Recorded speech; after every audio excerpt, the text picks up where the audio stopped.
Welcome back to another technical deep dive here in the debug zone.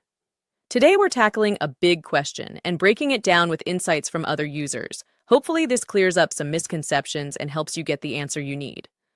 So buckle up, stay a little curious, and let's jump right in.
And that's a wrap.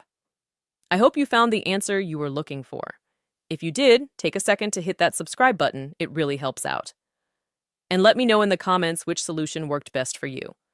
See you next time in the debug zone.